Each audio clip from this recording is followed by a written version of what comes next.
Hindi nakita si Senador Ronald Bato de la Rosa sa ilang lugar na pinuntahan ng mga otoridad kahapon. Humingi naman ng pasensya ang misis ni de la Rosa sa mga posibleng maabala dahil sa paghahanap sa kanyang mister. Balita hatid ni JP Soriano. Sunod-sunod na dumating ang mga sasakyan ng PNP, CIDG at NBI sa isang subdivision sa Barangay Balibago, Angeles, Pampanga. Bumaba ang mga tauhan ng CIDG at nilapitan nito ang isang bahay. At pagdating nga po ng NBI at CIDG, agad sila nagpunta sa property na ito, nakipag-coordinate sa Purok Leader at ang hinahanap daw nila isang Virgilio Carino na ayon po sa homeowners ay kamag-anak di umano ni Senator Robin Padilla. Ang hinahanap daw po nila sa pagpunta nila dito si Senator Ronald Bato de la Rosa. Ayon sa aking source, nakatanggap ng impormasyon ng mga otoridad na narito si de la Rosa May 26. Bitbit ng NBI at CIDG ang arrest warrant para kay de la Rosa mula sa International Criminal Court o ICC. Sinamahan sila ng Purok Leader na may access sa bahay, kabilang sa mga sinilip ang kusina. Wala namang katao-tao dito po talaga, sir. Pati ang silid na may kama, pero bigong matagpuan si de la Rosa. Nag-search lang po kung nandito po si Senador Bato. Sabi ko po, walang bato talaga po dito na nakatira.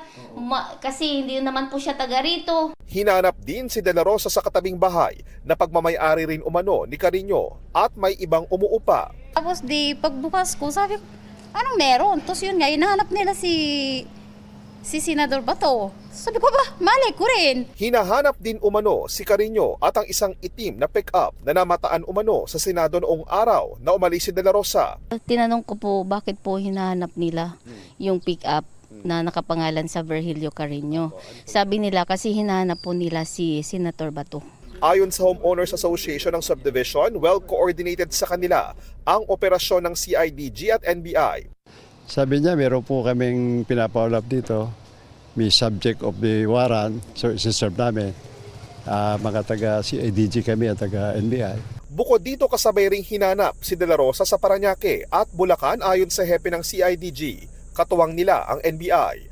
Meron po talagang mga identified areas na according to mga reports sa amin na nandoon si Senator Bato. Wala pa naman po talagang nag-positive doon sa mga lugar natin pinuntahan. Natukoy rin daw nila ang mga posibleng koneksyon ni de la Rosa tulad halimbawa ng ginalugad na bahay sa Pampanga. Parang kamag-anak ko yata ni Senador Robin Padilla yung pinuntahan niyo pong isa sa mga bahay? Tama po yun dahil doon po sa identification ng mga sasakyan na lumabas po na yung sasakyan ay present po during doon po sa time na nawala po si Senator Bato de la Rosa. Sinusubukan pa rin ng GMA News na makuha ang panig ni Senador Padilla at Carino. Bantay sarado rin ang Davao City Police sa mga ari-arian ni de la Rosa sa lungsod.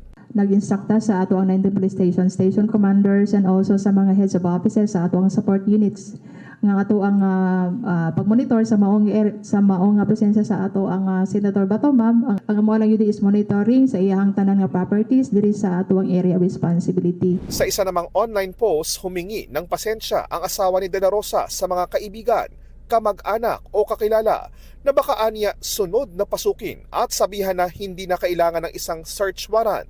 Huling namataan si de la Rosa noong madaling araw ng May 14 kasama niya si Senator Padilla. Nakuha na ng CCTV ang sabay na pagsakay nila sa isang sasakyan paalis ng Senado.